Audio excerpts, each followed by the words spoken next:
ਜੀ ਹਾਂ, ਸਾਰੇ ਸਰੋਤਿਆਂ ਨੂੰ ਮੇਰੇ ਵੱਲੋਂ ਪਿਆਰ ਭਰੀ ਸਤਿ ਸ਼੍ਰੀ ਅਕਾਲ। ਹੁਣ ਸਮਾਂ ਹੋ ਗਿਆ ਪ੍ਰੋਗਰਾਮ ਖਬਰ ਤੇ ਨਜ਼ਰ ਬਲਤੇਜ ਪੰਨੂ ਜੀ ਦੇ ਨਾਲ। ਅੱਜ ਦਾ ਪ੍ਰੋਗਰਾਮ ਸ਼ੁਰੂ ਕਰਨ ਤੋਂ ਪਹਿਲਾਂ ਸਪਾਂਸਰਾਂ ਦਾ ਧੰਨਵਾਦ ਕਰਨਾ ਚਾਹੁੰਦੇ ਹਾਂ। ਖਾਲਸਾ ਇੰਸ਼ੋਰੈਂਸ ਸੈਨੋਜ਼ੇ ਤੋਂ, ਗੁਰਦੀਪ ਸਿੰਘ ਬਿਰਦੀ ਕਲੋਵਸ ਤੋਂ, ਸਤਨਾਮ ਸਿੰਘ ਸ਼ੇਰਗਿੱਲ ਸੈਲਮੋ ਤੋਂ, ਰਣਬੀਰ ਸਿੰਘ ਰਾਣਾ ਬੇਕਰਸਫੀਲਡ ਤੋਂ, ਸੁਰਿੰਦਰ ਸਿੰਘ ਗਿੱਲ ਸਟਾਕਟਨ ਤੋਂ, ਮਨਜੀਤ ਸਿੰਘ ਦਵਾਨਾ ਤੇ ਅਮਰਜੀਤ ਸਿੰਘ ਖੰਗੂੜਾ ਫਰੈਜ਼ਨੋ ਤੋਂ, ਦਵਿੰਦਰ ਸਿੰਘ ਤੇ ਦੇਵ ਸਿੰਘ ਸਿੰਧੀ ਥਲਵਾਨ ਤੇ ਮਨਦੀਪ ਦਵਾਨਾ ਫਰੈਜ਼ਨੋ ਤੋਂ, ਮਨਦੀਪ ਸਿੰਘ ਸੈਨੋਜ਼ੇ ਤੋਂ, ਜਸਵਿੰਦਰ ਸਿੰਘ ਵਿਰਕ ਹਿਊਸਟਨ ਤੋਂ, ਵਰਿੰਦਰ ਸਿੰਘ ਮੋਰਗਨ ਹਿਲ ਤੋਂ, ਧਰਮ ਸਿੰਘ ਤੇ ਰਘਬੀਰ ਕੌਰ ਸੈਲਮਾ ਤੋਂ, ਅਮਰਿਕ ਸਿੰਘ ਕੱਕ ਸੈਕਰਾਮੈਂਟੋ ਤੋਂ ਅਤੇ ਅਮਰਜੀਤ ਕੌਰ ਤੇ ਤੇਜਰੂਪ ਸਿੰਘ ਚੌਹਾਨ। ਸਪਾਂਸਰਾਂ ਦਾ ਧੰਨਵਾਦ ਕਰਦੇ ਹਾਂ। ਅਤੇ ਹੁਣ ਅਸੀਂ ਸਵਾਗਤ ਕਰਦੇ ਹਾਂ ਬਲਤੇਜ ਪੰਨੂ ਜੀ ਨੂੰ। ਹਾਂਜੀ ਬਲਤੇਜ ਪੰਨੂ ਜੀ, ਸਤਿ ਸ਼੍ਰੀ ਅਕਾਲ, ਜੀ ਆਇਆਂ ਨੂੰ ਅੱਜ ਦੇ ਪ੍ਰੋਗਰਾਮ 'ਚ। ਸਤਿ ਸ਼੍ਰੀ ਅਕਾਲ ਦਿਲਪ੍ਰੀਤ, ਮਿਹਰਬਾਨੀ। ਮਾਰਦੇ ਹਾਂ ਜੀ ਨਿਗਾਹ ਜੋ ਕੁਛ ਪਿਛਲੇ 24 ਘੰਟਿਆਂ ਦੇ ਦੌਰਾਨ ਆਲੇ ਦੁਆਲੇ ਦੇ ਵਿੱਚ ਵਾਪਰ ਸਕਦਾ ਜੀ। ਕਰੋਨਾ ਵਾਇਰਸ ਦੀਆਂ ਜਿਹੜੀਆਂ ਖਬਰਾਂ ਹੀ ਸਭ ਤੋਂ ਵੱਡੀਆਂ ਖਬਰਾਂ ਨੇ ਇਸ ਵੇਲੇ ਦੁਨੀਆ ਭਰ ਦੇ ਵਿੱਚ। ਔਰ ਭਾਰਤ ਜਿਹੜਾ ਹੈ ਜੀ ਵਾਇਰਸ ਦੇ ਕਾਰਨ ਹੋ ਰਹੀਆਂ ਮੌਤਾਂ ਦੇ ਮਾਮਲੇ ਦੇ ਵਿੱਚ ਦੁਨੀਆ ਦਾ 9ਵਾਂ ਸਭ ਤੋਂ ਵੱਧ ਪੀੜਤ ਮੁਲਕ ਜਿਹੜਾ ਉਹ ਬਣ ਗਿਆ। ਇਹਦੇ ਨਾਲ ਅੰਕੜਾ ਜਿਹੜਾ ਉਹ 9195 ਹੋ ਚੁੱਕਾ। 11,929 ਨਵੇਂ ਕੇਸ ਸਾਹਮਣੇ ਆਉਣ ਦੇ ਨਾਲ ਇਸ ਵੇਲੇ ਜਿਹੜੇ ਪੀੜਤਾਂ ਦੀ ਗਿਣਤੀ ਆ ਉਹ 3.25 ਲੱਖ ਨੂੰ ਕ੍ਰੋਸ ਕਰ ਗਈ। 3,33,012 ਜਿਹੜੇ ਉਹ ਇਸ ਵੇਲੇ ਪੀੜਤ ਜਿਹੜੇ ਆ ਉਹ ਟੈਲੀ ਦਿਖਾ ਰਹੀ ਆ। ਕੇਂਦਰੀ ਸਿਹਤ ਮੰਤਰਾਲੇ ਦੇ ਵੱਲੋਂ 24 ਅੰਕੜਿਆਂ ਦੇ ਮੁਤਾਬਕ 24 ਘੰਟਿਆਂ ਦੇ ਵਿੱਚ ਐਤਵਾਰ ਸਵੇਰ ਤੱਕ 311 ਨਵੀਆਂ ਮੌਤਾਂ ਹੋਈਆਂ, ਜਦੋਂ ਕਿ ਕਰੋਨਾ ਵਾਇਰਸ ਦੇ 1,49,348 ਸਰਗਰਮ ਕੇਸਾਂ ਦੇ ਮੁਕਾਬਲੇ 1,62,378 ਮਰੀਜ਼ ਠੀਕ ਹੋਣ ਦੇ ਨਾਲ ਸਿਹਤਯਾਬੀ ਦਰ ਜਿਹੜੀ ਆ ਉਹ 50% ਦੇ ਕਰੀਬ ਜਿਹੜੀ ਉਹ ਵਧੀ ਹੈ ਜੀ। ਜਿਹੜੇ ਇਹ ਵੀ ਕਿਹਾ ਜਾ ਰਿਹਾ ਕਿ 8 ਹਫ਼ਤਿਆਂ ਦੇ ਲੋਕਡਾਊਨ ਤੇ ਕਰਕੇ ਭਾਰਤ ਦੇ ਵਿੱਚ COVID-19 ਮਹਾਮਾਰੀ ਦਾ ਸਿਖਰ ਅੱਗੇ ਪੈ ਗਿਆ। ਔਰ ਭਾਰਤੀ ਮੈਡੀਕਲ ਖੋਜ ਕੌਂਸਲ ਦੇ ਵੱਲੋਂ ਇਹ ਗੱਲ ਕਹੀ ਗਈ ਹੈ ਕਿ ਮਹਾਮਾਰੀ ਦਾ ਸਿਖਰ ਹੁਣ ਅੱਧ ਨਵੰਬਰ ਦੇ ਵਿੱਚ ਹੋਊਗਾ, ਮਤਲਬ ਕਿ ਅੱਗੇ ਜਿਹੜਾ ਵੀ ਉਹ ਚਲੇ ਗਿਆ।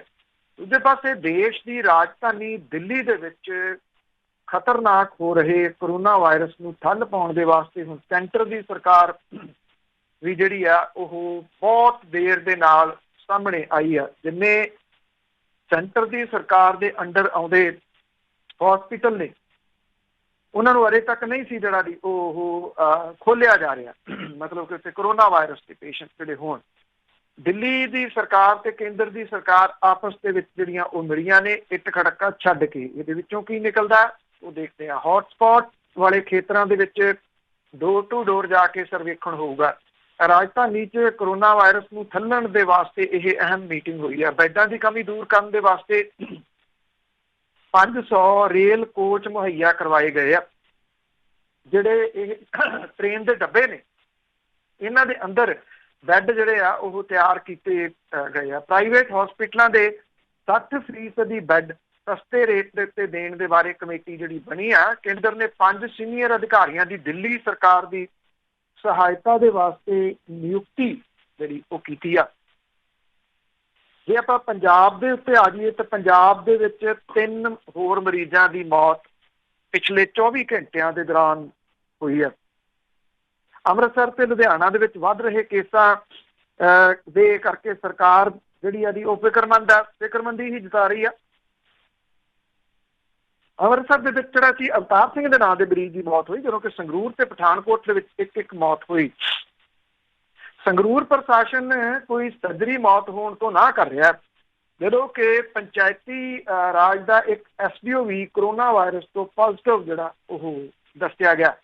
67 ਮੌਤਾਂ ਜਿਹੜੀਆਂ ਉਹ ਪੰਜਾਬ ਦੇ ਵਿੱਚ ਇਸ ਵੇਲੇ ਜਿਹੜੀਆਂ ਟੋਟਲ ਹੁਣ ਤੱਕ ਹੋ ਚੁੱਕੀਆਂ ਜਿਹੜੀਆਂ ਹੋਈਆਂ ਨੇ। ਔਰ 3140 ਜਿਹੜਾ ਉਹ ਗਿਣਤੀ ਹੋ ਗਈ ਕਰੋਨਾ ਵਾਇਰਸ ਤੋਂ ਪੀੜਤਾਂ ਦੀ। ਗਵਾਂਢੀ ਰਾਜ ਹਰਿਆਣਾ ਜਿਹੜਾ ਦੀ ਉੱਥੇ ਬੜੀ ਤੇਜ਼ੀ ਦੇ ਨਾਲ ਮੌਤਾਂ ਪਿਛਲੇ ਦਿਨਾਂ ਤੋਂ ਹੋਈਆਂ ਨੇ। 88 ਮੌਤਾਂ ਦੀ ਗਿਣਤੀ ਜਿਹੜੀ ਹੋ ਚੁੱਕੀ ਹੋਈ ਆ, ਜਦੋਂ ਕਿ 7000 ਨੂੰ ਕ੍ਰਾਸ ਕਰ ਗਿਆ ਹਰਿਆਣਾ। 7200 ਤੇ 8 ਇਸ ਵੇਲੇ ਹਰਿਆਣੇ ਦੇ ਵਿੱਚ ਜਿਹੜੇ ਵੀ ਉਹ ਮਰੀਜ਼ ਦੱਸੇ ਜਾ ਰਹੇ ਆ ਕੋਰੋਨਾ ਵਾਇਰਸ ਦੇ। 2 ਦਿਨਾਂ ਲੋਕਡਾਊਨ ਕੀਤਾ ਗਿਆ ਸੀ ਪੰਜਾਬ ਸਰਕਾਰ ਦੇ ਵੱਲੋਂ। ਸ਼ਨੀਚਰਵਾਰ ਇਹਦਾ ਇੰਨਾ ਵੱਡਾ ਅਸਰ ਨਹੀਂ ਸੀਗਾ, ਐਤਵਾਰ ਨੂੰ ਇਹਦਾ ਬਹੁਤ ਵੱਡਾ ਅਸਰ ਵੇਖਣ ਨੂੰ ਮਿਲਿਆ। ਕਰਫਿਊ ਵਰਗਾ ਮਾਹੌਲ ਜਿਹੜਾ ਸੀਗਾ ਜੀ ਉਹ ਪੰਜਾਬ ਦੇ ਵਿੱਚ ਰਿਹਾ। ਦਵਾਈਆਂ ਦੀਆਂ ਦੁਕਾਨਾਂ ਖੁੱਲੀਆਂ ਤੇ ਦਾਰੂ ਦੀਆਂ ਦੁਕਾਨਾਂ ਜਿਹੜੀਆਂ ਸੀ ਉਹ ਖੁੱਲੀਆਂ। ਦਵਾਈ ਤੇ ਦਾਰੂ ਜਿਹੜੀ ਦੀ ਉਹ ਵੇਚੀ ਰਹੀ। ਪੁਲਿਸ ਦੇ ਵੱਲੋਂ ਨਾਕਿਆਂ ਦੇ ਉੱਤੇ ਸਖਤੀ ਜਿਹੜੀ ਸੀ ਉਹ ਕੀਤੀ ਗਈ। ਹੁਕਮਾਂ ਦੀ ਉਲੰਘਣਾ ਕਰਨ ਵਾਲਿਆਂ ਦੇ ਚਲਾਨ ਕੱਟੇ, ਮਾਸਕ ਨਾ ਪਾਉਣ ਵਾਲਿਆਂ ਦੇ ਚਲਾਨ ਵੀ ਜਿਹੜੇ ਸੀ ਉਹ ਕੱਟੇ। ਤੇਲ ਜਿਹੜੇ ਪੰਪ ਨੇ, ਪੈਟਰੋਲ ਪੰਪ ਨੇ, ਉਹਨਾਂ ਦੀ ਵਿਕਰੀ ਦੇ ਉੱਤੇ ਵੱਡਾ ਅਸਰ ਜਿਹੜਾ ਨਜ਼ਰ ਆਇਆ। ਬੱਸ ਸੇਵਾਵਾਂ ਦੇ ਉੱਤੇ ਵੀ ਨਜ਼ਰ ਆਇਆ। ਤਕਰੀਬਨ ਬਹੁਤੇ ਸ਼ਹਿਰਾਂ ਦੇ ਵਿੱਚ ਜਿਹੜੀ ਸੀ ਉਹ ਸੜਕਾਂ ਦੇ ਉੱਤੇ ਸੁੰਨ ਪਸਰੀ ਹੋਈ ਸੀ। ਕੋਈ ਟਾਵਾਂ ਵਹੀਕਲ ਜਿਹੜਾ ਸੀ ਉਹ ਲੰਘਦਾ ਨਜ਼ਰ ਆ ਰਿਹਾ ਸੀ। ਬਹੁਤਾ ਕੁਝ ਜਿਹੜਾ ਵੀ ਉਹ ਬੰਦ ਸੀਗਾ ਜੀ। ਜਦੋਂ ਬੰਦ ਸੀ ਤਾਂ ਫਿਰ ਇਸ ਬੰਦ ਦੇ ਦੌਰਾਨ ਪੰਜਾਬ ਪੁਲਿਸ ਦਾ ਇੱਕ ਕਾਰਾ ਨਜ਼ਰ ਆਇਆ। ਇਹ 3B2 ਜਿਹੜਾ ਹੈਗਾ ਮੋਹਾਲੀ ਦੇ ਵਿੱਚ ਫੇਸ, ਉੱਥੇ ਸੀ। ਜਿਹੜੀਆਂ ਕੁਝ ਦੁਕਾਨਾਂ ਖੁੱਲ੍ਹਣੀਆਂ ਰੱਖਣ ਦੇ ਹੁਕਮ ਦਿੱਤੇ ਗਏ ਸਨ, ਜਿਹਦੇ ਵਿੱਚ ਗਰੋਸਰੀ ਦੀਆਂ ਦੁਕਾਨਾਂ, ਸਬਜ਼ੀ ਦੀਆਂ ਦੁਕਾਨਾਂ ਜਿਹੜੀਆਂ ਸ਼ਾਮਲ ਨੇ। ਸਬਜ਼ੀ ਦੀ ਇੱਕ ਦੁਕਾਨ ਖੁੱਲੀ ਸੀ। CCTV ਕੈਮਰੇ ਦੇ ਵਿੱਚ ਇਹ ਸਾਰਾ ਕਵਰ ਹੋ ਗਿਆ ਕਿ ਇੱਕ ASI ਜਿਹੜਾ ਉਹਨੇ ਆ ਕੇ ਪਹਿਲਾਂ ਤਾਂ ਜਿਹੜਾ ਇਹ ਦੁਕਾਨ ਦੇ ਬਾਹਰ ਸਮਾਨ ਪਿਆ ਸੀਗਾ ਉਹਨੂੰ ਚੁੱਕ ਕੇ ਸੁੱਟਣਾ ਸ਼ੁਰੂ ਕਰ ਦਿੱਤਾ। ਮੁੜ ਕੇ ਦੁੱਧ ਦਾ ਇੱਕ ਕਰੇਟ ਪਿਆ ਸੀਗਾ, ਉਹ ਚੁੱਕ ਕੇ ਆਪਣੀ ਗੱਡੀ ਦੇ ਵਿੱਚ ਜਿਹੜਾ ਜੀ ਉਹ ਰੱਖ ਲਿਆ। ASI ਜਸਵੀਰ ਸਿੰਘ ਤੇ ASI ਇਹ ਦੂਸਰੇ ਦਾ ਨਾਮ ਵੀ ਜਸਵੀਰ ਸਿੰਘ ਹੀ ਸੀਗਾ, ਜਸਵੀਰ ਸਿੰਘ 2। ਇਹਨਾਂ ਦੋਨਾਂ ਦੀ ਵੀਡੀਓ ਜਿਹੜੀ ਸੀ ਉਹ CCTV ਦੇ ਵਿੱਚ ਕੈਦ ਹੋ ਗਈ। ਨਾ ਕੈਦ ਹੁੰਦੀ ਤੇ ਕਿਹਨੇ ਜਿਹੜਾ ਜੀ ਉਹ ਪੁੱਛਣਾ ਸੀਗਾ। ਇਹ ਕੋਈ ਸ਼ਾਮੀ 5:30 ਵਜੇ ਦੀ ਜਿਹੜੀ ਗੱਲ ਆ, ਜਦੋਂ PCR ਦੀ ਇੱਕ ਗੱਡੀ ਜਿਹੜੀ ਆ ਜੀ ਉਹ ਮਾਰਕੀਟ ਦੇ ਬਾਹਰ ਆਉਂਦੀ ਆ। ਇਹਦੇ 'ਚ 2 ਛੋਟੇ ਥਾਣੇਦਾਰ ਸਵਾਰ ਸਨ ਤੇ ਵੱਡੇ ਕਾਰਨਾਮੇ ਨੂੰ ਉਹਨਾਂ ਨੇ ਅੰਜਾਮ ਜਿਹੜਾ ਸੀ ਉਹ ਦਿੱਤਾ। ਇੱਕ ਥਾਣੇਦਾਰ ਨੇ ਬਾਹਰ ਆ ਕੇ ਵਰਦੀ ਦਾ ਰੋਹਬ ਝਾੜਿਆ, ਜਬਰੀ ਦੁਕਾਨਾਂ ਬੰਦ ਕਰਨ ਦੇ ਵਾਸਤੇ ਕਿਹਾ, ਸਮਾਨ ਚੁੱਕ ਕੇ ਸੁੱਟਣਾ ਸ਼ੁਰੂ ਕਰ ਦਿੱਤਾ। ਪੰਜਾਬ ਸਰਕਾਰ ਦੇ ਹੁਕਮਾਂ 'ਚ ਸਾਫ਼ ਲਿਖਿਆ ਹੋਇਆ ਕੈਮਿਸਟ, ਕਰਿਆਨਾ, ਕਨਫੈਕਸ਼ਨਰੀ ਦੀਆਂ ਦੁਕਾਨਾਂ ਸ਼ਾਮੀ 7 ਵਜੇ ਤੱਕ ਖੁੱਲੀਆਂ ਰੱਖੀਆਂ ਜਾ ਸਕਦੀਆਂ ਨੇ। ਛੋਟੇ ਥਾਣੇਦਾਰ ਨੇ ਵੱਡੀ ਗੱਲ ਬਿਲਕੁਲ ਨਹੀਂ ਸੁਣੀ, ਬਲਕਿ ਜਿਹੜਾ ਸੀ ਉਹਦਾ ਸਮਾਨ ਸੁੱਟਣਾ ਸ਼ੁਰੂ ਕਰ ਦਿੱਤਾ ਔਰ ਦੁੱਧ ਦਾ ਕਰੇਟ ਜਿਹੜਾ ਸੀ ਉਹ ਚੁੱਕ ਕੇ ਆਪਣੀ ਜਿਹੜੀ PCR ਦੀ ਗੱਡੀ ਸੀ ਉਹਦੇ ਵਿੱਚ ਰੱਖ ਲਿਆ। ਵੀਡੀਓ ਵਾਇਰਲ ਹੋ ਗਈ ਤੇ ਰੌਲਾ ਪੈ ਗਿਆ।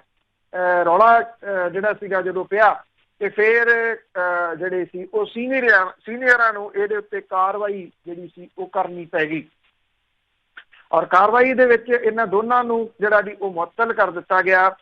ਇਹ ਹਾਲਾਤ ਜਿਹੜੇ ਜੀ ਪੰਜਾਬ ਪੁਲਿਸ ਦੇ ਬਣੇ ਹੋਏ ਆ ਜੀ, ਮਤਲਬ ਕਿ ਡੱਕਾ ਨਹੀਂ ਜਿਹੜਾ ਤੋੜਨ ਦੇ ਵਾਸਤੇ ਤਿਆਰ, ਸਵਾਏ ਜਿਹੜਾ ਜੀ ਕਰਪਸ਼ਨ ਤੋਂ ਔਰ ਲੋਕਾਂ ਦੇ ਉੱਤੇ ਰੋਬ ਪਾਉਣ ਤੋਂ।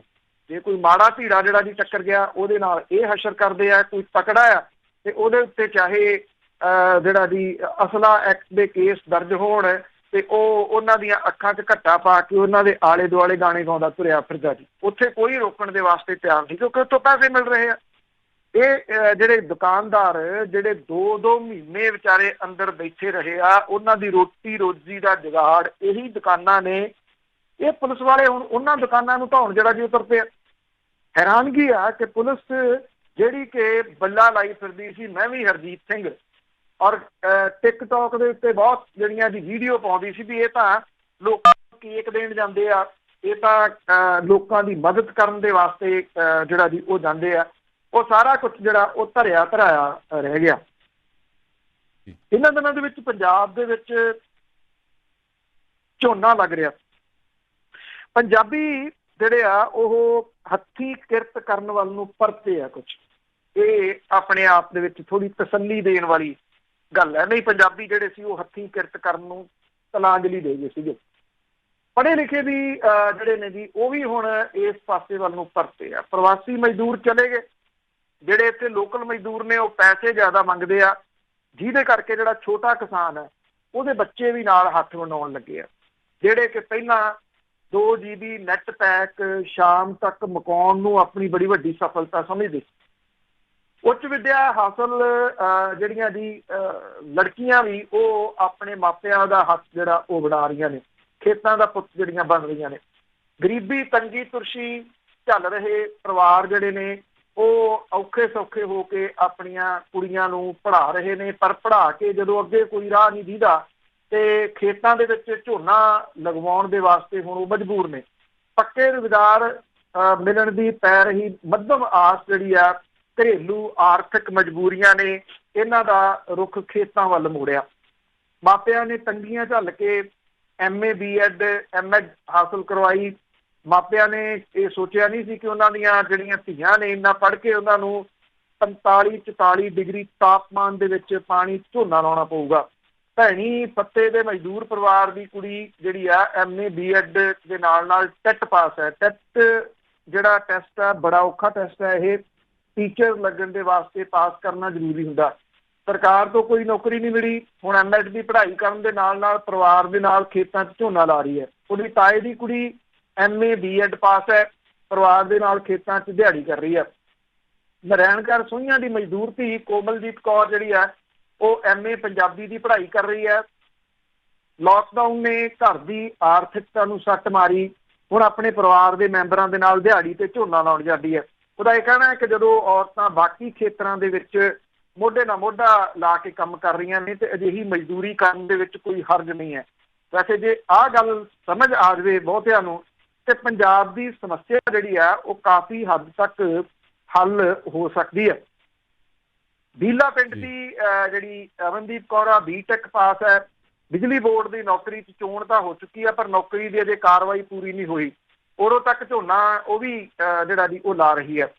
ਪਿਛਲੇ ਦਿਨੀ ਅਸਲ ਦੇ ਵਿੱਚ ਇੱਕ ਜਿਹੜਾ ਮਾਨਸਾ ਡਿਸਟ੍ਰਿਕਟ ਦੇ ਵਿੱਚੋਂ ਕਹਾਣੀ ਸਾਹਮਣੇ ਆਈ, ਜਿਹਦੇ ਵਿੱਚ ਇੱਕ MA MEd ਜਿਹੜਾ ਪਾਸ ਵਿਅਕਤੀ ਸੀਗਾ ਉਹ ਝੋਨਾ ਲਾਉਂਦਾ ਸੀ। ਉਹ ਆਪਣੇ ਪਿੰਡ ਝੋਨਾ ਨਹੀਂ ਲਾਉਂਦਾ ਸੀ, ਉਹਦੇ ਨੇੜੇ ਜਾ ਕੇ ਪਿੰਡ ਝੋਨਾ ਲਾਉਂਦਾ ਸੀ। ਨੇੜੇ ਪਿੰਡ 'ਚ ਤਾਂ ਲਾਉਂਦਾ ਸੀ ਮੂੰਹ ਬੰਨ੍ਹ ਕੇ, ਉਹਨੂੰ ਪਿੰਡ ਦੇ ਲੋਕ ਟਿਚਰਾਂ ਕਰਦੇ ਸਨ ਕਿ ਹਾਂ ਬਈ ਮਾਸਟਰਾਂ ਝੋਨਾ ਕਿਵੇਂ ਲੱਗ ਰਿਹਾ, ਪਸੀਨਾ ਆਉਂਦਾ ਮਾਸਟਰ, ਇਸ ਕਰਕੇ ਉਹ ਟਿਚਰਾਂ ਤੋਂ ਡਰਦਾ ਨੇੜੇ ਪਿੰਡ ਚਲੇ ਗਿਆ। ਪਰ ਜਦੋਂ ਉਹਦੀ ਸਟੋਰੀ ਸਾਹਮਣੇ ਆਈ ਤੇ ਲੋਕਾਂ ਉਹਦੀ ਪਿੱਠ ਥਾਪੜੀ ਔਰ ਇਹ ਕਿਹਾ ਕਿ ਤੈਨੂੰ ਮੂੰਹ ਲੁਕਾਉਣ ਦੀ ਜਿਹੜੀ ਦੀ ਉਹ ਕੀ ਲੋੜ ਹੈ। ਮਿਹਨਤਕਸ਼ ਵਿਅਕਤੀ ਕਦੀ ਮੂੰਹ ਨਹੀਂ ਲੁਕਾਉਂਦਾ, ਸਗੋਂ ਉਹਨੂੰ ਤਾਂ ਪ੍ਰਾਊਡ ਦੇ ਨਾਲ ਦੱਸਣਾ ਚਾਹੀਦਾ ਕਿ ਉਹ ਮਿਹਨਤ ਕਰ ਰਿਹਾ। ਉਦੋਂ ਬਾਅਦ ਉਹ ਜਿਹੜੀ ਸਟੋਰੀ ਜਦੋਂ ਸੋਸ਼ਲ ਮੀਡੀਆ ਦੇ ਉੱਤੇ ਚਰਚਿਤ ਹੋਈ, ਲੋਕਾਂ ਨੇ ਸ਼ਾਬਾਸ਼ੀ ਦਿੱਤੀ ਤੇ ਅਜਿਹੀਆਂ ਕਹਾਣੀਆਂ ਜਿਹੜੀਆਂ ਦੀ ਉਹ ਹੁਣ ਬਾਹਰ ਸਾਹਮਣੇ ਆਉਣ ਲੱਗੀਆਂ ਨੇ ਕਿ ਲੋਕ ਜਿਹੜੇ ਪੜ੍ਹੇ ਲਿਖੇ ਇਹ ਨਵੀਂ ਜਨਰੇਸ਼ਨ ਆ ਜੀ, ਉਹਨਾਂ ਨੂੰ ਵੀ ਇਹ ਲੱਗਿਆ ਕਿ ਜਿੰਨੀ ਦੇਰ ਨੌਕਰੀ ਨਹੀਂ ਮਿਲਦੀ ਉਨੀ ਦੇਰ ਤੱਕ ਕਿਉਂ ਨਾ ਮਾਂ ਪਿਓ ਦਾ ਹੱਥ ਜਿਹੜਾ ਜੀ ਉਹ ਵੰਡਾਇਆ ਜਾਵੇ, ਉਹ ਚਾਹੇ ਝੋਨਾ ਲਾਉਣ ਦੇ ਵਿੱਚ ਹੀ ਹੋਵੇ। ਝੋਨਾ ਲਾਉਣ ਦੇ ਵਿੱਚ ਕੋਈ ਮਾੜੀ ਗੱਲ ਤਾਂ ਹੈ ਹੀ ਨਹੀਂ ਜੀ। ਤੋ ਇਸ ਕਰਕੇ ਇਹ ਲੋਕ ਜਿਹੜੇ ਜੀ ਉਹ ਸਾਹਮਣੇ ਆਏ ਆ, ਜਿਹੜੀ ਕਿ ਇੱਕ ਚੰਗੀ ਗੱਲ ਜਿਹੜੀ ਆ ਉਹ ਕਹੀ ਜਾ ਸਕਦੀ ਹੈ ਜੀ। ਜੇ ਆਪਾਂ ਗੱਲ ਕਰੀਏ ਸਰਕਾਰਾਂ ਦੀ ਤੇ ਜਿਹੜੀ ਹਿਮਾਚਲ ਪ੍ਰਦੇਸ਼ ਦੇ ਫਾਰਮ ਹਾਊਸ ਤੋਂ ਚੱਲਦੀ ਪੰਜਾਬ ਸਰਕਾਰ ਜਿਹੜੀ ਹੈ ਉਹ ਮਹਾਤਮਾ ਗਾਂਧੀ ਪੇਂਡੂ ਰੁਜ਼ਗਾਰ ਗਰੰਟੀ ਕਾਨੂੰਨ ਦੇ ਤਹਿਤ ਪਿੰਡਾਂ ਦੇ ਕਾਮਿਆਂ ਨੂੰ 100 ਦਿਨ ਦੇ ਕੰਮ ਦੀ ਗਰੰਟੀ ਬੁਨਿਆਦੀ ਅਧਿਕਾਰ ਦੇ ਉੱਤੇ ਅਮਲ ਕਰਨ ਦੇ ਮੁੱਦੇ ਤੋਂ ਪੰਜਾਬ ਸਰਕਾਰ ਪਾਸ ਹੋਣ ਲਾਇਕ ਨੰਬਰ ਲੈਣ ਦੇ ਵੀ ਕਾਬਲ ਨਹੀਂ ਬਣ ਰਹੀ। ਪਿਛਲੇ 5 ਸਾਲਾਂ ਦੇ ਦੌਰਾਨ ਜੇ ਕੁੱਲ ਜੌਬ ਕਾਰਡ ਹੋਲਡਰਾਂ ਨੂੰ ਦੇਖਿਆ ਜਾਵੇ ਤਾਂ 15 ਦਿਨ ਤੋਂ ਵੱਧ ਐਕਟਿਵ ਜੌਬ ਕਾਰਡ ਹੋਲਡਰਾਂ ਨੂੰ 30 ਦਿਨ ਤੋਂ ਵੱਧ ਰੁਜ਼ਗਾਰ ਨਹੀਂ ਦਿੱਤਾ ਜਾ ਸਕਿਆ। ਮਗਨਰੇਗਾ ਨੂੰ ਸਹੀ ਰੂਪ ਦੇ ਵਿੱਚ ਲਾਗੂ ਕੀਤਾ ਜਾਵੇ ਤਾਂ ਪੰਜਾਬ ਦੇ ਵਿੱਚ 5000 ਕਰੋੜ ਰੁਪਏ ਤੋਂ ਵੀ ਵੱਧ ਪੈਸਾ ਇਨਵੈਸਟ ਹੋਣ ਦੀ ਸੰਭਾਵਨਾ ਹੈ। ਇਹਦੇ 'ਚ ਦਿਹਾੜੀ ਦਾ ਸਮੁੱਚਾ ਪੈਸਾ ਕੇਂਦਰ ਸਰਕਾਰ ਦਿੰਦੀ ਹੈ ਤੇ ਮਟੀਰੀਅਲ ਦੇ ਪੈਸੇ ਵਿੱਚੋਂ 25% ਰਾਜ ਸਰਕਾਰ ਨੂੰ ਪਾਉਣਾ ਪੈਂਦਾ। ਪੰਜਾਬ ਦੇ ਵਿੱਚ ਮਗਨਰੇਗਾ ਤਹਿਤ 18,21,000 ਮਜ਼ਦੂਰਾਂ ਨੇ ਜੌਬ ਕਾਰਡ ਬਣਵਾ ਰੱਖੇ ਆ। ਰਾਜ ਸਰਕਾਰ ਇਹਨਾਂ ਵਿੱਚੋਂ 10,67,000 ਮਜ਼ਦੂਰ ਜਿਹੜੇ ਨੇ ਉਹ ਐਕਟਿਵ ਜੌਬ ਕਾਰਡ ਵਾਲੇ ਨੇ। ਮਗਨਰੇਗਾ ਦੇ ਤਹਿਤ ਪ੍ਰਤੀ ਪਰਿਵਾਰ ਨੂੰ ਰੁਜ਼ਗਾਰ ਮਿਲਦਾ ਹੈ। ਜੇ ਪਰਿਵਾਰਾਂ ਦੀ ਗੱਲ ਕੀਤੀ ਜਾਵੇ ਤਾਂ ਇਹਨਾਂ ਪਰਿਵਾਰਾਂ ਦੇ ਰਜਿਸਟਰਡ ਕਾਮਿਆਂ ਦੀ ਗਿਣਤੀ 28,29,000 ਹੈ ਤੇ ਐਕਟਿਵ ਕਾਮਿਆਂ ਦੀ ਗਿਣਤੀ 13,67,000 ਬਣਦੀ ਹੈ। ਪੰਜਾਬ ਦੇ ਮਨਰੇਗਾ ਸਕੀਮ ਨੂੰ ਦੇਖ ਰਹੇ ਸੀਨੀਅਰ ਅਧਿਕਾਰੀ ਇਹ ਕਹਿੰਦਾ ਕਿ ਸਾਲ 2019-20 ਦੇ ਦੌਰਾਨ ਪੰਜਾਬ ਦੇ ਵਿੱਚ ਜਿਹੜਾ ਸੀ 2,35,000 ਮਨਰੇਗਾ ਕਾਮਿਆਂ ਨੂੰ ਕੰਮ ਦਿੱਤਾ ਗਿਆ ਤੇ ਇਹਦੇ ਨਾਲ ਕਿਰਤੀਆਂ ਨੂੰ 31 ਤੋਂ 22 ਦਿਨ ਜਿਹੜਾ ਸੀਗਾ ਜੀ ਉਹ ਕੰਮ ਮਿਲਿਆ। ਪਿਛਲੇ 5 ਸਾਲਾਂ ਦੇ ਦੌਰਾਨ ਇਹ ਕੰਮ 30 ਦੇ ਇਰਦ ਗਿਰਦ ਘੁੰਮਦੇ ਰਹਿੰਦੇ ਨੇ। ਕਿਸੇ ਪ੍ਰੀਖਿਆ ਦੇ ਵਿੱਚ ਪਾਸ ਹੋਣ ਲਈ ਘੱਟੋ ਘੱਟ 33 ਜਾਂ 35% ਅੰਕ ਜ਼ਰੂਰੀ ਹੁੰਦੇ ਆ। ਇੱਥੇ ਉਹ ਵੀ ਪੂਰੇ ਜਿਹੜਾ ਦੀ ਉਹ ਨਹੀਂ ਹੋ ਰਹੇ ਤੇ 31 ਦਿਨ ਜਿਹੜਾ ਦੀ ਕੰਮ ਪਿਛਲੇ ਸਾਲ ਦੇ ਵਿੱਚ ਜਿਹੜਾ ਉਹ ਮਿਲਿਆ। ਜੇ ਸਾਰੇ ਜੌਬ ਕਾਰਡ ਹੋਲਡਰਾਂ ਭਾਵ ਕਿ 18 ਲੱਖ ਤੇ 21,000 ਨੂੰ ਇਹ ਮਿਲੇ ਦੇਖਿਆ ਜਾਵੇ ਤਾਂ ਇਹ ਔਸਤਨ 13 ਦਿਨ ਜਿਹੜਾ ਦੀ ਉਹ ਬਣਦਾ। ਸਰਗਰਮ ਜੌਬ ਕਾਰਡਾਂ ਵਾਲੇ ਕਾਮਿਆਂ ਦੇ ਵਾਸਤੇ ਕੰਮ ਦਿਨ ਔਸਤਨ 22 ਬਣਦੇ ਆ ਔਰ ਇਹਦੇ ਵਿੱਚ ਸਾਲ ਦੇ ਦੌਰਾਨ 7,53,000 ਕਾਮਿਆਂ ਨੂੰ ਰੁਜ਼ਗਾਰ ਮਿਲਿਆ। ਉਹਨਾਂ ਦਾ ਅਨੁਪਾਤ ਕੱਢ ਕੇ 31 ਦਿਨ ਜਿਹੜਾ ਜੀ ਉਹ ਕਰ ਦਿੱਤਾ ਗਿਆ। ਜੇ ਚਾਲੂ ਮਾਲੀ ਸਾਲ ਦੇ ਦੌਰਾਨ ਦੇਖਿਆ ਜਾਵੇ ਤਾਂ ਹੁਣ ਤੱਕ 2,94,000 ਕਾਮਿਆਂ ਨੂੰ 10 ਦਿਨ ਕੰਮ ਮਿਲਿਆ ਔਰ ਸਾਰੇ ਜੌਬ ਕਾਰਡ ਵਾਲਿਆਂ ਦੀ ਔਸਤ 1.5 ਦਿਨ ਤੋਂ ਥੋੜੀ ਜਿਹੀ ਵੱਧ ਬਣਦੀ ਹੈ ਔਰ ਜਾਂ ਥੋੜੀ ਬਹੁਤੀ ਘੱਟ ਬਣਦੀ ਹੈ। ਫਤਿਹਗੜ੍ਹ ਸਾਹਿਬ, ਬਠਿੰਡਾ ਤੇ ਪਟਿਆਲਾ ਜਿਹੜੇ ਬਿਹਤਰ ਕਾਰਗੁਜ਼ਾਰੀ ਵਾਲੇ ਨੇ।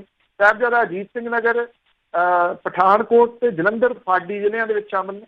ਇਸ ਸਾਲ ਸਰਕਾਰ ਨੇ ਪਸ਼ੂਆਂ ਦੇ ਵਾਸਤੇ ਘੱਟੋ ਘੱਟ 50,000 ਸ਼ੈੱਡ ਬਣਾਉਣ ਦਾ ਟੀਚਾ ਰੱਖਿਆ। ਟੋਭਿਆਂ ਦੀ ਜਿਹੜੀ ਹੈ ਉਹ ਸਫਾਈ ਕੀਤੀ ਜਾ ਰਹੀ ਹੈ। ਜੇ ਇਹ ਗਰੰਟੀ ਜਿਹੜੀ ਯੋਜਨਾ ਹੈ, ਜਿਹੜੀ 100 ਦਿਨ ਕੰਮ ਦੀ ਗਰੰਟੀ ਜਿਹੜੀ ਆ ਸੈਂਟਰ ਦੀ ਸਰਕਾਰ ਦੀ, ਜੇ ਉੱਤੇ ਚੱਜ ਦੇ ਲੋਕ ਬੈਠੇ ਹੋਣ ਤੇ ਇਹੀ ਲਾਗੂ ਜਿਹੜੀ ਦੀ ਉਹ ਕਰ ਦਿੱਤੀ ਜਾਵੇ ਤਾਂ ਪੰਜਾਬ ਦੇ ਵਿੱਚ ਚਲੋ ਇਹ ਤਾਂ ਨਹੀਂ ਹੈ ਕਾਇਆ ਪਲਟ ਹੋ ਜੂਗੀ ਪਰ ਬਹੁਤ ਵੱਡਾ ਇਫੈਕਟ ਜਿਹੜਾ ਦੀ ਉਹ ਪੈ ਸਕਦਾ। ਅਜਿਹਾ ਕੁਝ ਵੀ ਜਿਹੜਾ ਦੀ ਉਹ ਕੀਤਾ ਨਹੀਂ ਜਿਹੜਾ ਜਾ ਰਿਹਾ, ਜਦੋਂ ਕਿ ਕਈ ਸੂਬੇ ਜਿਹੜੇ ਨੇ ਉਹ ਮਨਰੇਗਾ ਜਿਹਦੇ ਵਿੱਚ ਉੱਤਰ ਪ੍ਰਦੇਸ਼ ਤੇ ਬਿਹਾਰ ਵਰਗੇ ਸੂਬੇ ਖਾਸ ਤੌਰ ਤੇ ਸ਼ਾਮਲ ਨੇ, ਉਹਨਾਂ ਨੇ ਏਡਾ ਵੱਡਾ ਇਹਨਾਂ ਦਾ ਲਾਹਾ ਜਿਹੜਾ ਦੀ ਉਹ ਲਿਆ ਤੇ ਉਹ ਕਿਤੇ ਦੇ ਕਿਤੇ ਨਿਕਲ ਗਏ ਆ ਇਸ ਮਾਮਲੇ ਦੇ ਉੱਤੇ।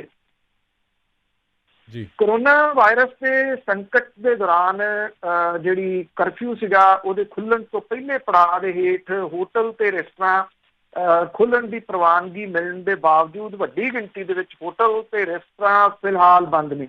Hotel resorts and restaurant association of Punjab ਜਿਹੜੀ ਹੈ ਜੀ ਉਹ ਇਹ ਕਹਿੰਦੀ ਆ ਕਿ 8 ਜੂਨ ਨੂੰ ਜਾਰੀ ਕੀਤੇ ਗਏ ਆਦੇਸ਼ਾਂ ਤੋਂ ਬਾਅਦ ਸਿਰਫ 30 ਤੋਂ 40% ਹੋਟਲ ਤੇ ਰੈਸਟੋਰਾਂ ਖੋਲ੍ਹੇ ਗਏ ਆ ਔਰ ਇਹ ਵੀ ਕਿਹਾ ਜਾ ਰਿਹਾ ਇਸ ਐਸੋਸੀਏਸ਼ਨ ਦੇ ਵੱਲੋਂ ਕਿ ਹੋਟਲ ਤੇ ਰੈਸਟੋਰਾਂ ਦੇ ਵਿੱਚ ਯਾਤਰੂਆਂ ਤੇ ਹੋਰ ਲੋਕਾਂ ਦੀ ਆਮਦ ਨਾ ਹੋਣ ਕਰਕੇ ਇਹਨਾਂ ਨੂੰ ਖੋਲ੍ਹਣਾ ਵੀ ਘਾਟੇ ਦਾ ਸੌਦਾ ਲੱਗ ਰਿਹਾ। ਹੋਟਲ ਤੇ ਰੈਸਟੋਰਾਂ ਸਨਅਤ ਦੇ ਵੱਲੋਂ ਕੋਰੋਨਾ ਸੰਕਟ ਤੋਂ ਪਹਿਲਾਂ ਮਹੀਨੇ ਦੇ ਵਿੱਚ ਲਗਭਗ 960 ਕਰੋੜ ਰੁਪਈਏ ਦਾ ਕੰਮ ਹੁੰਦਾ ਸੀ, ਜਿਹਦੇ ਵਿੱਚੋਂ 150 ਕਰੋੜ ਰੁਪਈਆ GST ਵਜੋਂ ਸਰਕਾਰ ਨੂੰ ਜਾਂਦਾ ਸੀ। ਪਰ ਇਸ ਵੇਲੇ ਇਹ ਕਿੱਤਾ ਕੋਰੋਨਾ ਵਾਇਰਸ ਕਰਕੇ ਸੰਕਟ 'ਚ ਪੈ ਗਿਆ ਔਰ ਇਸ ਸਨਅਤ ਦੇ ਨਾਲ ਲਗਭਗ 3 ਲੱਖ ਲੋਕ ਸਿੱਧੇ ਜਾਂ ਅਸਿੱਧੇ ਢੰਗ ਦੇ ਨਾਲ ਜੁੜੇ ਨੇ, ਜਿਹਦੇ ਵਿੱਚੋਂ 80% ਲੋਕਾਂ ਨੂੰ ਕੰਮ ਨਾ ਹੋਣ ਕਰਕੇ ਬੇਰੁਜ਼ਗਾਰ ਹੋਣਾ ਜਿਹੜਾ ਜੀ ਉਹ ਪੈ ਗਿਆ। ਅੰਮ੍ਰਿਤਸਰ ਹੋਟਲ ਐਂਡ ਰੈਸਟੋਰਾਂ ਜਿਹੜਾ ਜੀ ਬਿਜ਼ਨਸ ਪੰਜਾਬ ਦੇ ਵਿੱਚੋਂ ਜਿਹੜੇ ਵੱਡੇ ਬਿਜ਼ਨਸ ਨੇ ਉਹਨਾਂ ਦੇ ਵਿੱਚੋਂ ਇੱਕ ਆਉਂਦਾ। ਇਹਦੇ ਵਿੱਚ 5 ਸਟਾਰ ਮਹਿੰਗੇ ਹੋਟਲ ਵੀ ਜਿਹੜੇ ਸ਼ਾਮਲ ਨੇ। ਇਹਨਾਂ ਦੇ ਵਿੱਚ ਸਿਰਫ 20% ਹੋਟਲ ਤੇ ਰੈਸਟੋਰਾਂ ਖੋਲ੍ਹੇ ਗਏ ਆ। ਜਿਹੜੇ ਹੋਟਲ ਤੇ ਰੈਸਟੋਰਾਂ ਖੋਲ੍ਹੇ ਗਏ ਆ ਉਹਨਾਂ ਦੇ ਵਿੱਚ ਸਿਰਫ ਲੋੜੀਂਦਾ ਅਮਲਾ ਡਿਊਟੀ ਤੇ ਸੱਦਿਆ ਗਿਆ, ਵਾਧੂ ਅਮਲੇ ਨੂੰ ਫਿਲਹਾਲ ਹਟਾ ਦਿੱਤਾ ਗਿਆ। ਸ਼ਹਿਰ ਦੇ ਵਿੱਚ ਸਥਾਪਿਤ 5 ਤਾਰਾ ਹੋਟਲਾਂ ਦੇ ਵਿੱਚੋਂ ਸਿਰਫ 2 ਹੋਟਲਾਂ ਨੇ ਕੰਮ ਸ਼ੁਰੂ ਕੀਤਾ ਹੈ। ਰੈਡੀਸਨ ਬਲੂ ਜਿਹੜਾ ਜੀ ਉਹ ਇਹ ਕਹਿੰਦੇ ਆ ਕਿ ਪਹਿਲੇ ਹਫ਼ਤੇ ਦੇ ਵਿੱਚ ਲੋਕਾਂ ਦਾ ਹੁੰਗਾਰਾ ਫਿਲਹਾਲ ਮੱਠਾ। ਲੋਕਾਂ ਦੇ ਵਿੱਚ ਕੋਰੋਨਾ ਸੰਬੰਧੀ ਡਰ ਤੇ ਸਹਿਮ ਵਾਲੀ ਭਾਵਨਾ ਬਣੀ ਹੋਈ ਆ। ਜਿਹੜੇ ਤਾਜ ਸਵਰਨਾ ਹੋਟਲ ਹੈ ਉਹ ਇਹ ਕਹਿੰਦੇ ਆ ਕਿ ਹੋਟਲ ਦੇ ਵਿੱਚ ਯਾਤਰੂਆਂ ਤੇ ਲੋਕਲ ਲੋਕਾਂ ਦੀ ਆਮਦ ਲਗਭਗ ਬੰਦ ਹੈ। ਉਹਨੂੰ ਬੈਂਕਟ ਹਾਲ ਤੇ ਕਮਰਿਆਂ ਦੀ ਬੁਕਿੰਗ ਸੰਬੰਧੀ ਕੁਝ ਫੋਨ ਸੁਨੇਹੇ ਜਿਹੜੇ ਜੀ ਉਹ ਜ਼ਰੂਰ ਆਏ ਆ। ਇਹ ਕਿਹਾ ਜਾ ਰਿਹਾ ਕਿ ਜਿਹੜੀ ਇਹ ਹੋਟਲ ਤੇ ਖਾਸ ਤੌਰ ਦੇ ਉੱਤੇ ਰੈਸਟੋਰਾਂ ਇੰਡਸਟਰੀ ਜਿਹੜੀ ਹੈ ਉਹਦੇ ਉੱਤੇ ਬਹੁਤ ਵੱਡਾ ਇੰਪੈਕਟ ਜਿਹੜਾ ਜੀ ਉਹ ਇਹਦਾ ਪੈਣਾ ਕੋਰੋਨਾ ਵਾਇਰਸ ਦਾ। ਔਰ ਜਿਹੜੇ 40% ਦੇ ਕਰੀਬ ਰੈਸਟੋਰਾਂ ਨੇ ਸ਼ਾਇਦ ਜਿਹੜਾ ਜੀ ਉਹ ਸਰਵਾਈਵ ਨਾ ਕਰ ਸਕਣ, ਜਿਹੋ ਜਿਹੇ ਹਾਲਾਤ ਜਿਹੜੇ ਉਹ ਬਣਦੇ ਨਜ਼ਰ ਆ ਰਹੇ ਨੇ। ਗਵਾਂਢੀ ਮੁਲਕ ਦੀ ਥੋੜੀ ਗੱਲ ਕਰ ਲਈਏ। ਪਾਕਿਸਤਾਨ ਦੇ ਵਿੱਚ ਇੱਕ ਦਿਨ ਦੇ ਵਿੱਚ 6825 ਨਵੇਂ ਕੋਰੋਨਾ ਵਾਇਰਸ ਦੇ ਕੇਸ ਜਿਹੜੇ ਆਏ ਨੇ ਪਾਕਿਸਤਾਨ ਦੇ ਵਿੱਚ ਗਿਣਤੀ ਜਿਹੜੀ 1,39,230 ਹੋ ਗਈ ਆ ਔਰ 24 ਘੰਟਿਆਂ ਦੇ ਵਿੱਚ 31 ਹੋਰ ਲੋਕਾਂ ਨੇ ਕਰੋਨਾ ਕਰਕੇ ਜਾਨ ਗਵਾ ਦਿੱਤੀ ਹੈ। ਜਿਹੜਾ ਪੰਜਾਬ ਦਾ ਸਭ ਤੋਂ ਵੱਡਾ ਸੂਬਾ ਪਾਕਿਸਤਾਨ ਦਾ ਸਭ ਤੋਂ ਵੱਡਾ ਸੂਬਾ ਪੰਜਾਬ ਹੈ, ਉਹ ਇਸ ਵੇਲੇ ਬੁਰੀ ਤਰ੍ਹਾਂ ਕਰੋਨਾ ਵਾਇਰਸ ਦੀ ਲਪੇਟ ਦੇ ਵਿੱਚ ਜਿਹੜਾ ਉਹ ਆ ਰਿਹਾ ਔਰ ਇਸ ਕਰੋਨਾ ਵਾਇਰਸ ਦੇ ਨਾਲ ਦਮ ਤੋੜਨ ਵਾਲਿਆਂ ਦੀ ਗਿਣਤੀ 2632 ਜਿਹੜੀ ਆ ਉਹ ਹੋ ਗਈ ਆ। ਹਾਲਾਂਕਿ ਇਹ ਵੀ ਦੱਸਿਆ ਗਿਆ ਕਿ 51,735 ਲੋਕ ਜਿਹੜੇ ਨੇ ਉਹ ਸਿਹਤਯਾਬ ਵੀ ਜਿਹੜੇ ਹੋਏ ਨੇ। ਪੰਜਾਬ ਤੇ ਸਿੰਧ ਦੇ ਵਿੱਚ ਕਰੋਨਾ ਪੀੜਤਾਂ ਦਾ ਅੰਕੜਾ 50-50 ਹਜ਼ਾਰ ਨੂੰ ਜਿਹੜਾ ਵੀ ਉਹ ਟੱਪ ਗਿਆ। ਪਾਕਿਸਤਾਨ ਦੇ ਵੱਲੋਂ ਜਾਰੀ ਕੀਤੇ ਗਏ ਅੰਕੜਿਆਂ ਦੇ ਮੁਤਾਬਕ ਪੰਜਾਬ ਦੇ ਵਿੱਚ 52,601 ਕਰੋਨਾ ਵਾਇਰਸ ਦੇ ਮਰੀਜ਼ ਨੇ, ਸਿੰਧ ਦੇ ਵਿੱਚ 51,518 ਨੇ, ਖੈਬਰ ਪਖਤੂਨਖਵਾ ਦੇ ਵਿੱਚ 17,450, ਬਲੋਚਿਸਤਾਨ 8,000, ਇਸਲਾਮਾਬਾਦ ਦੇ ਵਿੱਚ 7934 ਲੋਕ ਜਿਹੜੇ ਵੀ ਉਹ ਹਨ। ਪਾਕਿਸਤਾਨ ਦੇ ਸਾਬਕਾ ਕ੍ਰਿਕਟਰ ਸ਼ਾਹਿਦ ਅਫਰੀਦੀ ਜਿਹੜਾ ਉਹ ਵੀ ਕਰੋਨਾ ਵਾਇਰਸ ਤੋਂ ਜਿਹੜਾ ਵੀ ਉਹ ਪੋਜ਼ਿਟਿਵ ਪਾਇਆ ਗਿਆ, ਉਹਨੇ ਆਪ ਟਵੀਟ ਕਰਕੇ ਇਹਦੀ ਜਾਣਕਾਰੀ ਜਿਹੜੀ ਵੀ ਦਿੱਤੀ ਕਿ ਉਹਨੇ ਆਪਣੇ ਆਪ ਨੂੰ ਕੁਆਰੰਟਾਈਨ ਜਿਹੜਾ ਵੀ ਉਹ ਕਰ ਲਿਆ। ਔਰ ਇਹਦੇ ਤੋਂ ਇਲਾਵਾ ਸਾਬਕਾ ਭਾਰਤੀ ਕ੍ਰਿਕਟਰ ਜਿਹੜੇ ਨੇ ਜੀ, ਉਹਨਾਂ ਨੇ ਸ਼ਾਹਿਦ ਅਫਰੀਦੀ ਦੀ ਸਿਹਤਯਾਬੀ ਦੇ ਵਾਸਤੇ ਦੁਆ ਜਿਹੜੀ ਆ ਉਹ ਕੀਤੀ ਹੈ। ਮਤਲਬ ਕਿ ਕੋਈ ਜਿਹੜਾ ਮੁਲਕ ਹੈ ਜੀ ਉਹ ਇਸ ਲਾਗ ਤੋਂ ਬਚਿਆ ਹੋਇਆ ਨਹੀਂ।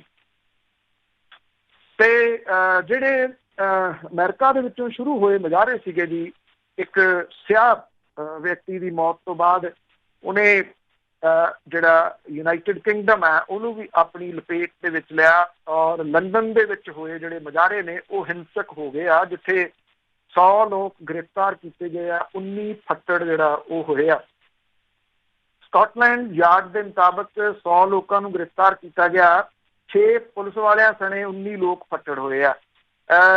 ਰਾਤ ਦੇ ਸਮੇਂ ਜਿਹੜਾ ਸੀਗਾ ਜੀ ਵੱਖ-ਵੱਖ ਦੋਸ਼ਾਂ ਦੇ ਹੇਠ ਗ੍ਰਿਫਤਾਰ ਕੀਤਾ ਗਿਆ। ਇਹ ਲੋਕ ਮੁਜ਼ਾਹਰੇ ਕਰ ਰਹੇ ਸੀ, ਹਿੰਸਾ ਕਰ ਰਹੇ ਸੀਗੇ, ਪੁਲਿਸ ਦੇ ਉੱਤੇ ਹਮਲਾ ਕਰਨਾ, ਹਥਿਆਰ ਤੇ ਡਰੱਗ ਵਰਤਣੇ, ਸ਼ਰਾਬ ਪੀ ਕੇ ਸ਼ਾਂਤੀ ਭੰਗ ਕਰਨ ਦਾ ਦੋਸ਼ ਇਹਨਾਂ ਦੇ ਉੱਤੇ ਲਾਇਆ ਗਿਆ। ਸੱਜੇ ਪੱਖੀਆਂ ਦੇ ਮੁਜ਼ਾਹਰੇ ਪਹਿਲਾਂ ਤੋਂ ਨਸਲਵਾਦ ਖਿਲਾਫ ਜਾਰੀ ਪ੍ਰਦਰਸ਼ਨਾਂ ਤੋਂ ਬਾਅਦ ਜਿਹੜਾ ਵੀ ਉਹ ਕੀਤੇ ਗਏ ਆ।